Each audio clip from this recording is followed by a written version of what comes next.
It's not me hanging myself on the ceiling. It's not me shooting myself in the head like Billy done when I was a kid. Do you understand what I'm saying? If I go too far with these thoughts that I'm just about managing to contain,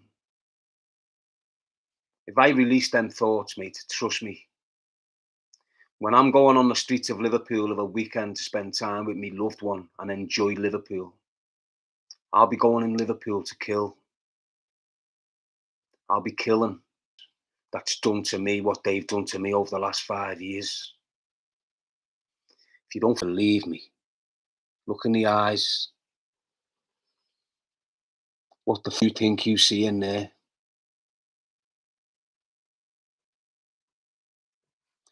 You need to understand, lad.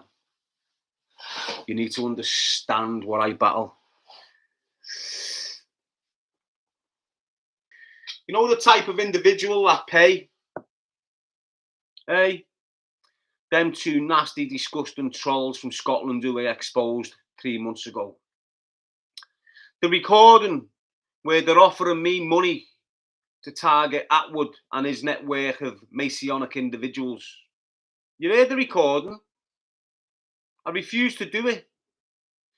The minute I refuse to do it, I'm getting targeted myself by these rats. They're trying to cancel me out. At the same time, the stalker, Walker, that's who looks after his profiles. The same people that are trolling everyone, that's who looks after his profiles. Disgusting, nasty monster.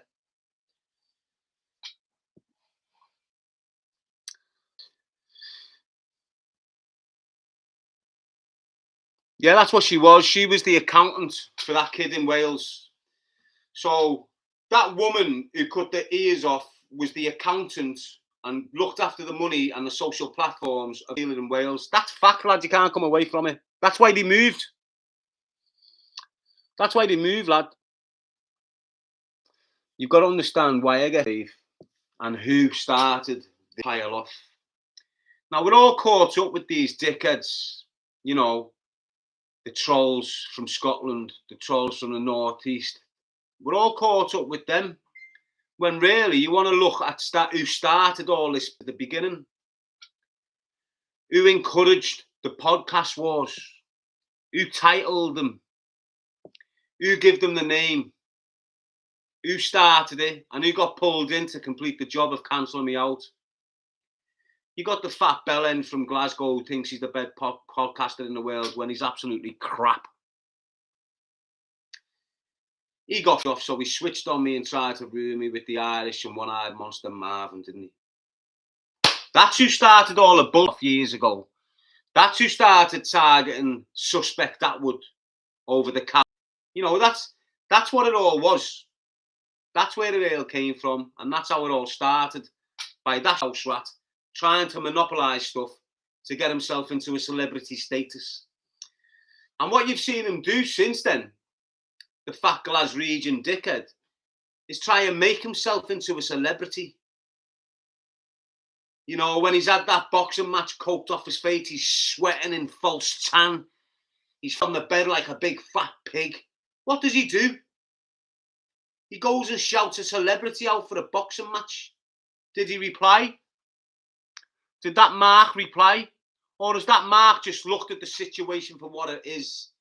You've got a fat horrible mess who years ago led his best friend, family member, down a path to be killed by another family member.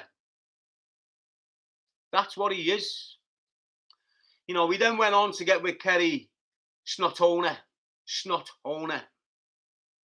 He only got with her to get the limelight, to get the clickbait, and he admitted that. He's a scumbag, people. Complete rat. He tried to cancel me out because I wouldn't play ball. He can't cancel me out. He will not meet me face to face because I know he's a shuck member. I know he's shucking me. Why? Because I've been in his presence 3 times. And when you're in someone's company and you can see the way these individuals are acting whilst you're there, you can tell when they're shuck and when they're not.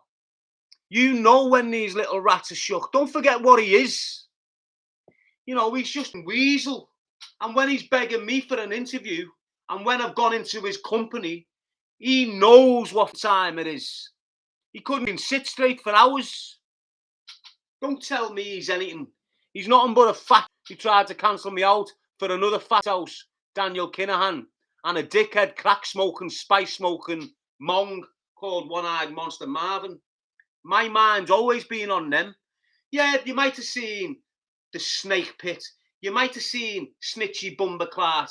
You might have seen all these little rats and all these poisonous individuals getting put in front of them as a smokescreen to get my attention taken away from them onto them. To get all your attentions taken from them, put onto them. And that's what it was. It was a smokescreen put down by the one-eyed monster and the little rat from Glasgow. And that's what it is. Oh my God, Bundy, is that what he's done? He hasn't just done that, has he? Bundy 959 is saying the Cali investigation podcaster is that much of a rat. He's uploading Paul Venice podcast as he's suffering. What the hell that about? Messy. They're all the They're mad, aren't they? Sean Attwood, aren't they? You've seen me bigging them up in the past, you know, saying sorry to. You've all seen me flying. You've all seen me flowing, didn't you? With him and his cameraman. You see me set a little network of individuals up for that content. I got in touch with a decent kid who had been speaking to for months called Steve. He owns Five Ways Gym, Boss Gym. If you're around that area, get into the Five Ways Gym. It's by the Five Ways roundabout. He's a boss kid, boss lad. He's athletic from time ago. But anyway, he was my connection. He was my people. I started speaking to Sean again over whatever. We were getting content. It was planned to go for 2 days. You've seen it all, don't you? You don't need to go back over it. What Sean's got working around him is a lot of people involved in the Masonic circles. He doesn't like to admit it, but it's fact. He's got cameramen that are Masonic. And them cameramen, although he says, oh, they only work with me from time to time. No, they've been working with you for over 10 years. Over 10 years, kid. I'm not going to sit here and start writing them off. So it is what it is with Attwood. When he wants content off me, he'll contact me. What's happening, Darren? You're okay, blah, blah, blah, blah. So the last time,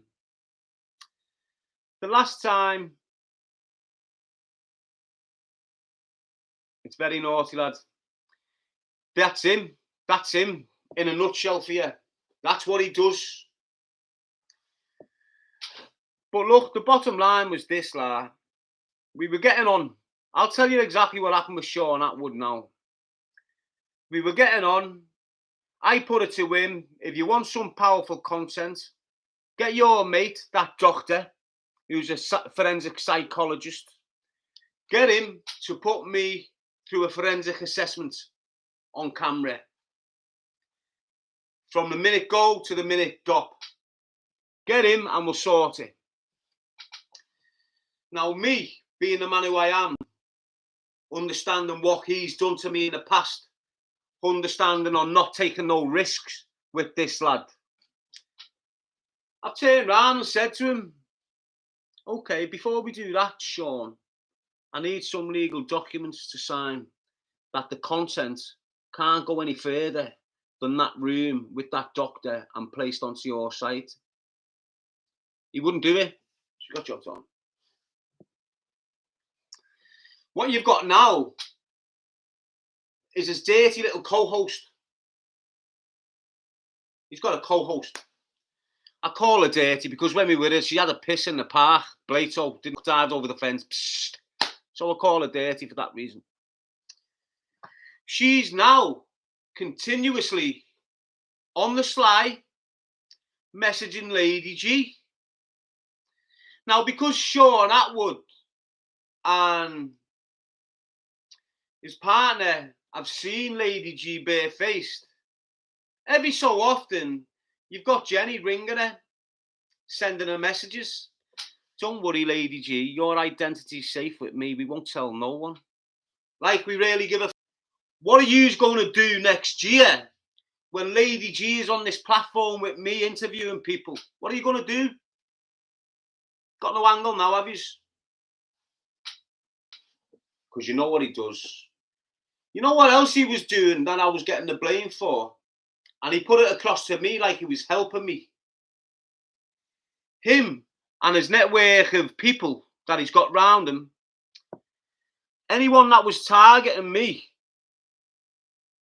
he was getting them warned, and he was complaining about certain things. I didn't know none of this until I met him in a pub the other month, and he told me, we've got this done for you, we got that. I'm thinking, wow, I've been getting blamed for all that, and it's you that's been doing it.